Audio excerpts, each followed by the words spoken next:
اگر آپ لکھنؤ، اس کی تاریخ اور اس کے ماضی میں ہونے والے دلچسپ واقعات کے بارے میں جاننا چاہتے ہیں اور ساتھ ہی لکھنؤ کی دن بدن بدلتی ہوئی شکل اور حالات کے بارے میں بھی متعارف ہونا چاہتے ہیں تو برائے مہربانی چینل کو سبسکرائب کرنے کی زحمت گوارا کریں اور ساتھ لگے بیل آئیکن کو بھی کلک کریں تاکہ نیا ویڈیو اپلوڈ ہوتے ہی اس کی انفارمیشن آپ کے پاس پہنچ جائے۔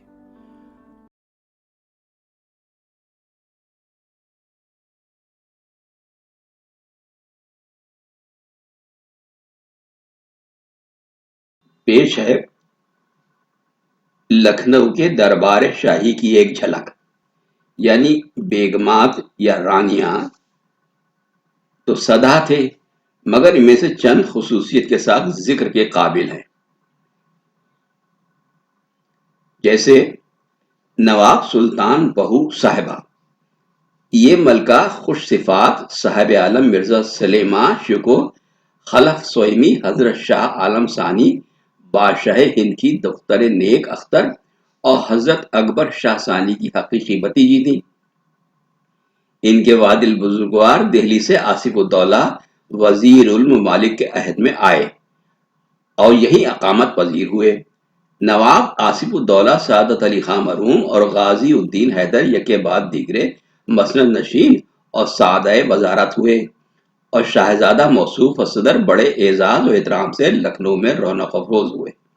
عیدین پر نواب وزیر بلحاظ اپنے منصب آبائی بروقت سواری خواص میں مورچھل ہاتھ میں لے کر بیٹھتے تھے اور دربار میں نظر دیتے تھے۔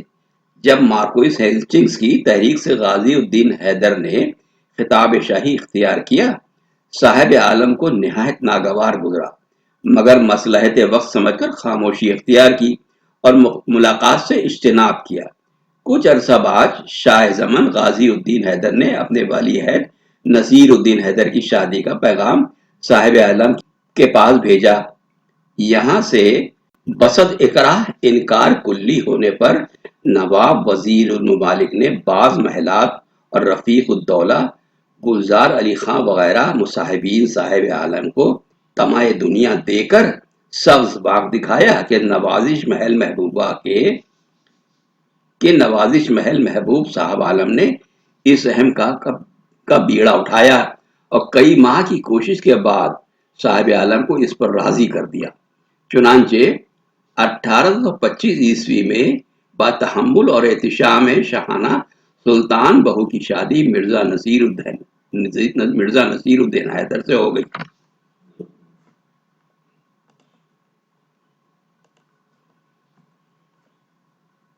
اور شاہ اودھ کی دلی مراد بھر آئی۔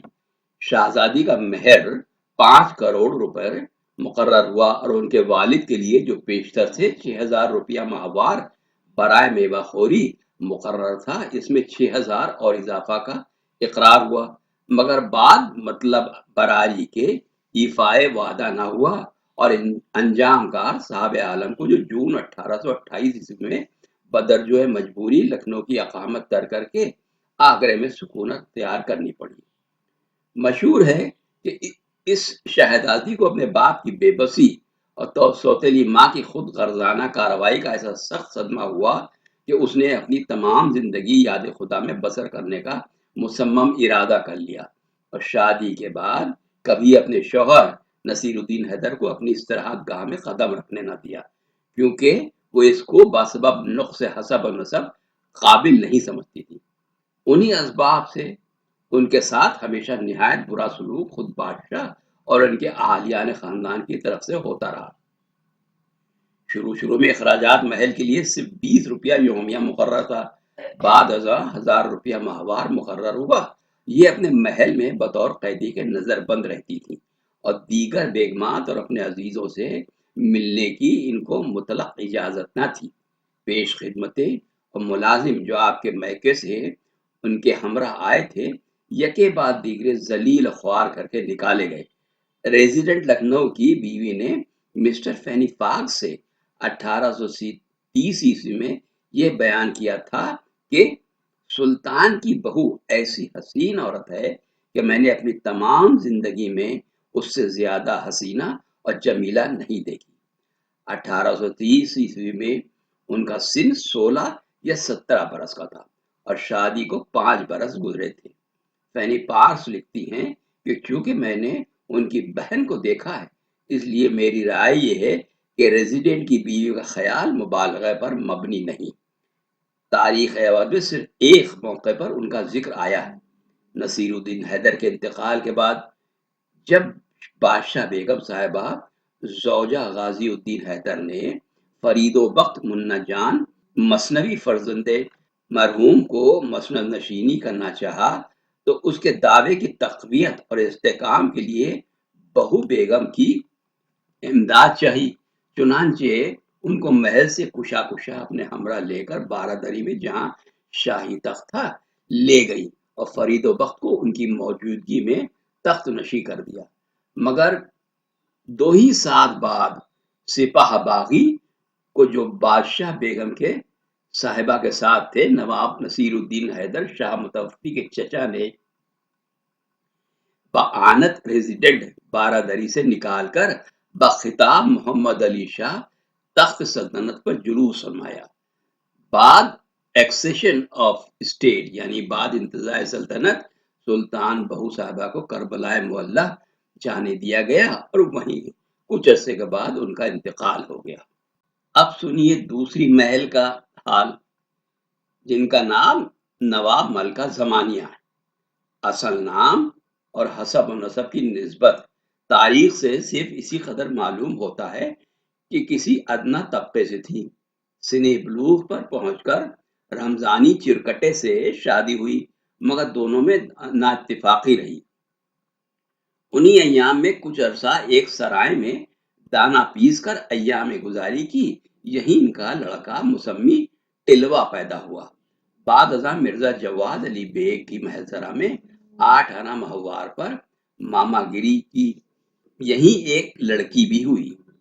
اسی زمانے میں مرزا ولی ہے نصیر الدین کے محل میں فرید و بخت منا جان پیدا ہوئے، جن کے لیے ایک انا کی تلاش ہوئی۔ خوش قسمتی سے انہیں یہ ملازمت مل گئی اور یہی وسیلہ عروج ہو لیا۔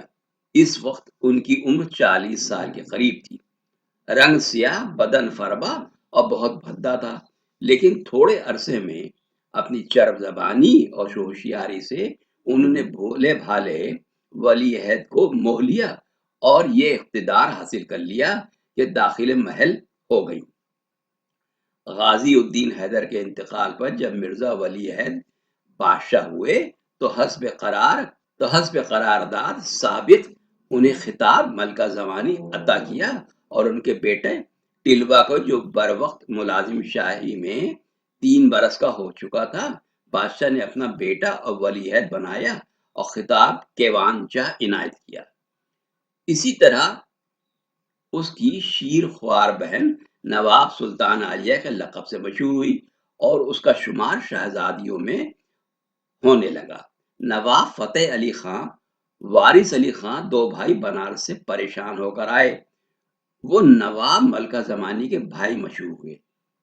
پرگنہ ہڑیا پر 6 لاکھ کے محاصل کا جاگیر میں مل گیا اور خزانہ شاہی سے 6 لاکھ سالانہ برائے اخراجات محل مقرر ہوئے۔ علاوہ ازیں جواہرات اور پشمینہ اور دیگر سامان عمارت لکھوں کا روپیہ عنایت کیا اور 10,000 ماہوار ان کا اور 4,000 نواب سلطان عالیہ کا وثیقہ معرفت سرکار انگریزی مقرر فرمایا۔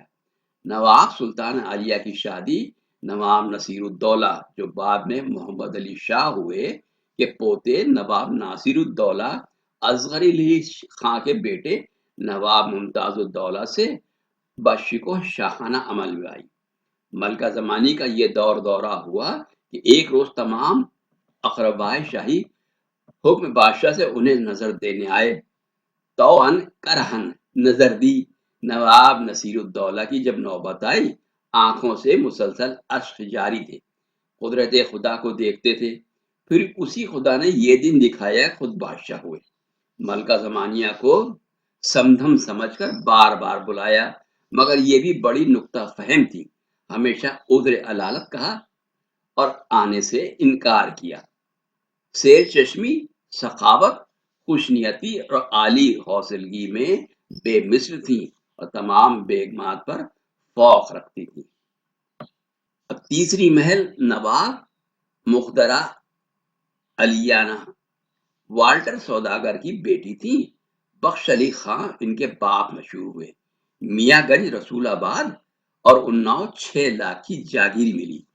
بخش علی خاں بخطاب نواب ناظر جاگیر داروغہ ڈیڑھی ہوئے۔ سرکار شاہی سے مواجب پیش قرار کے علاوہ 6000 ماہوار کا وثیقہ معرفت سرکار انگریزی مقرر ہوا۔ اور چوتھی محل نواب خورشید محل، جن کا بعد میں تاج محل خطاب ہوا۔ حسن پور بندوا کی رہنے والی تھی۔ حسن و جمال میں اکثر بیگمات پر فوق رکھتی تھی۔ بادشاہ کی نظر عنایت ان پر بہت تھی اور اکثر مینوشی کی محفل انہی کے محل میں ہوا کرتی تھی۔ جب داخل محل ہوئی، مرزا حسین بیگ جو سواروں میں ملازم تھے، ان کے باپ مشہور ہوئے۔ نواب گنج کی جاگیر میں ملا اور 6000 کا وثیقہ معرفت سرکاری انگریزی مقرر ہوا۔ عملداری سرکار میں کربلا جا کر انتقال کیا۔